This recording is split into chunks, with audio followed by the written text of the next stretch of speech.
प्रिय छात्रों, ज्ञान विचार प्रकाश के हिंदी चैनल क्लास में आपका स्वागत है। देखिए, हम लोगों ने देखा था कि यहाँ तक देखा था गुरुपद बंदी सहित अनुरागा राम मुनि सन आयुष मांगा। अब इसके आगे देखेंगे। सहज ही चले सकल जग स्वामी, मत मंजु बर कुंजर गामी। चलत राम सब पुर नर नारी, पुलक पूरी तन भये सुखारी। बंदी पितर सुर सुकृत सम्हारे, अजौ कछु पुण्य प्रभाव हमारे। तो शिव धनु मृणाल की नाई, तो रहु राम गणेश गोसाई। तो रहु राम गणेश गोसाई। अब इसका आप देखेंगे, सबसे पहले संदर्भ तो पूर्ववत ही होगा। क्या होगा? संदर्भ इसका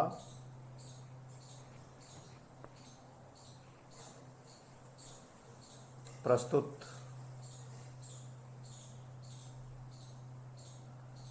पद हमारी पाठ्य पुस्तक प्रस्तुत चौपाई हमारी पाठ्य पुस्तक के काव्य खंड के धनुष भंग शीर्षक से उद्धृत है। यह कवि गोस्वामी तुलसीदास द्वारा रचित रामचरितमानस के बालकांड से लिया गया है। अब देखिए शब्दार्थ। सहज ही माने स्वाभाविक रूप से, सहज भाव से। जग स्वामी, जग माने संसार। जग स्वामी यानी संसार के मालिक कौन? श्री राम। मंजू माने सुंदर। कुंजर माने हाथी। गामी माने चलना। गामी का अर्थ होता है चलना।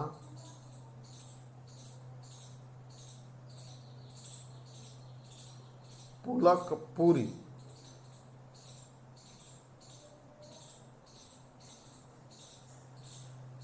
रोमांच से भर गए।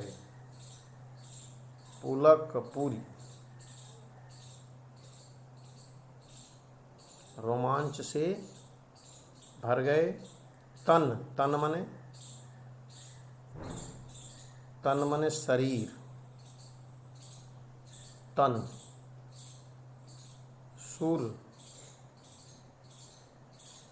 सुर मने देवता।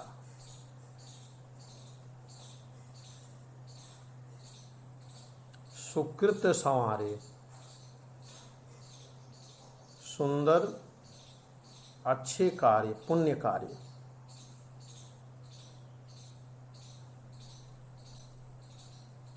प्रभाव माने प्रभाव।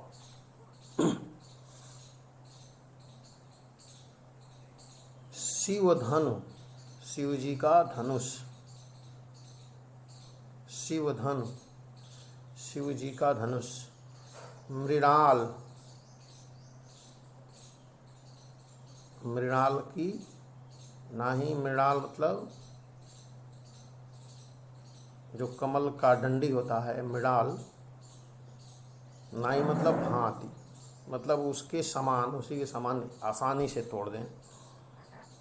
तोरहु तोड़ना।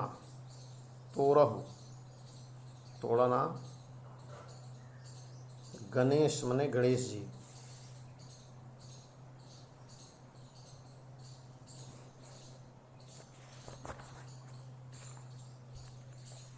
अब देखिए इसका प्रसंग।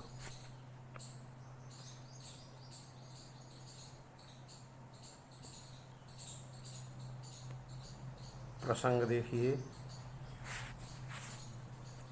प्रस्तुत पद्यांश में श्री राम द्वारा धनुष भंग के लिए जनकपुरी के नर नारियों की मनोकामना को पूर्ण करने हेतु देवताओं की वंदना कराकर श्री राम के प्रभुत्व रूप का वर्णन किया गया है।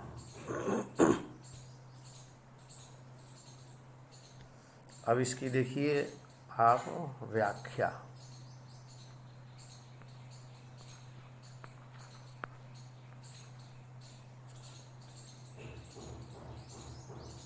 सहज ही चले सकल जग स्वामी।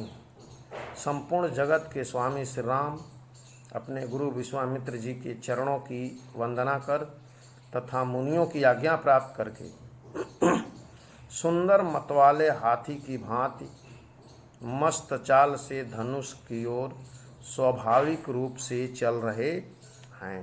मत मंजू वर कुंजर गामी।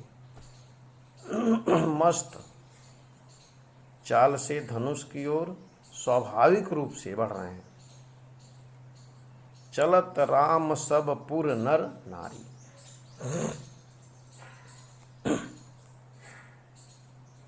धनुष की ओर श्री राम के धनुष की ओर बढ़ते ही जनकपुरी के सभी नर नारी, चलत राम सब पुर नर नारी, रामचंद्र जी के धनुष के तरफ चलते ही जनकपुरी के सभी नर नारी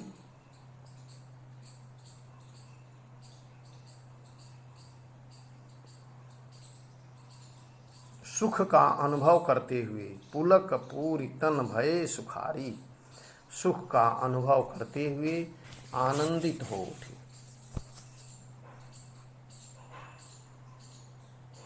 बंदी पितर असुर सुकृत संहारे, जिससे उनका शरीर रोमांच से भर गया।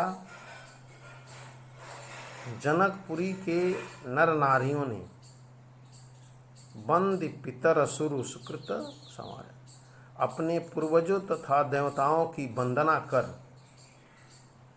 अपने पुण्यों का स्मरण किया, पुण्यकृत का स्मरण किया कि जो कछु पुण्य प्रभाव हमारे, यदि हमारे द्वारा किए हुए पुण्य का तनिक भी प्रभाव हो तो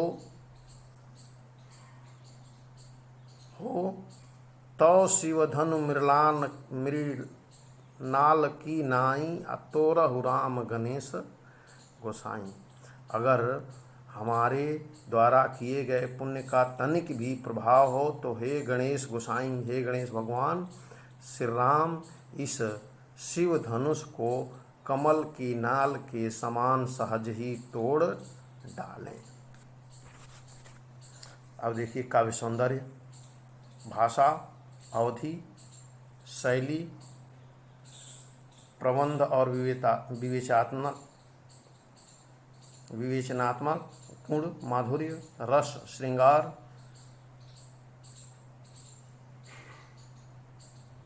छंद, चौपाई, शब्द शक्ति, अविधा और व्यंजना।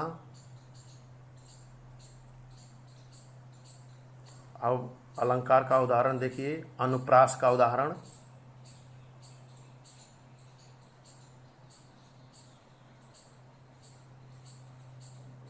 मत मंजू, मत मंजू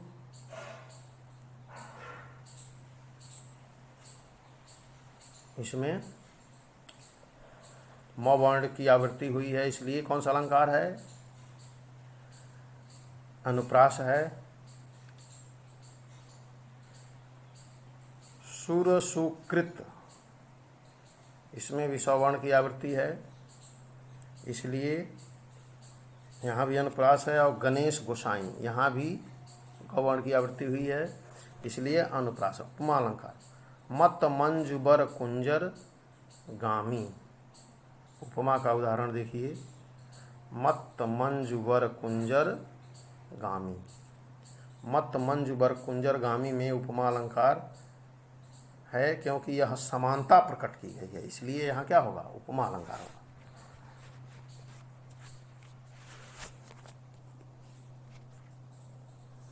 उसके बाद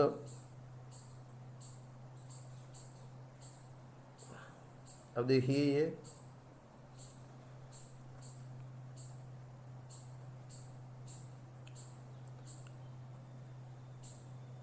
राम ही प्रेम समेत लखी सखिन समीप बुलाय सीता मातु स्नेह बस बचन कहत बिलखाई।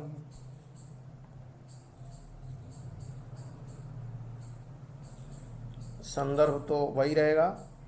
इसका शब्दार्थ देखिए, राम ही मतलब श्री राम समेत के साथ, समेत मतलब के साथ,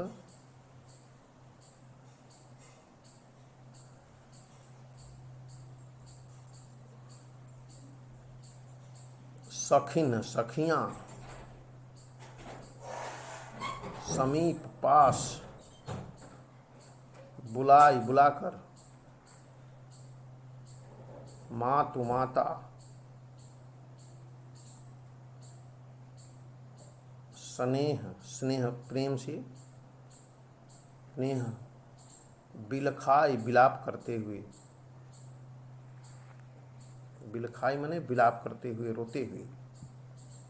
प्रसंग देखिए, प्रस्तुत दोहे में तुलसीदास जी ने सीता जी की माता का राम के प्रति वात्सल्य प्रेम का वर्णन किया गया है।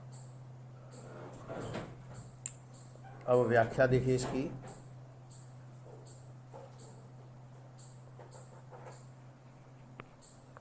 व्याख्या,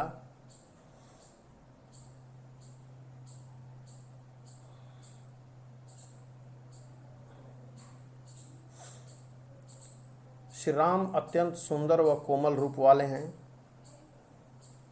अतः सीता जी की माता वात्सल्य प्रेम से उन्हें देखते हुए श्री राम की कोमलता पर अत्यंत मुग्ध हो गई।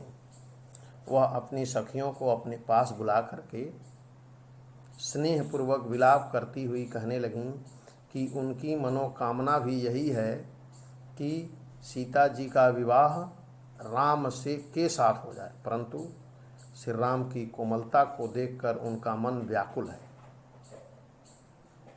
कि जब इतने अत्यंत शूरवीर राजा इस धनुष को हिला तक नहीं पाए तो यह कोमल बालक इसे कैसे तोड़ेगा। इसी संदेह के कारण सीता जी की माता भावुक हो उठी तथा राम और सीता दोनों के स्नेह में अपनी सखियों से अपने मन की व्यथा कहने लगी। मन के अंदर जो उनके एक कष्ट था, जो व्यथा थी, उसको वो कह रही हैं। तो इस तरह से ये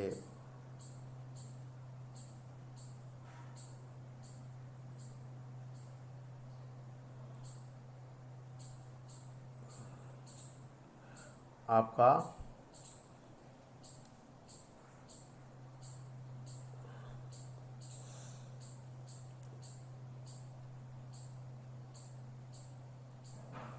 इसको आप जो है कॉपी पे बढ़िया से तैयार कर लीजिए, ठीक। और फिर जो है अगली जो चौपाई है ये, इसको हम लोग जो है कल देखेंगे। आज के लिए बस इतना ही। इसको आप बढ़िया से अपने कॉपी पे तैयार कर लीजिए, ठीक ना।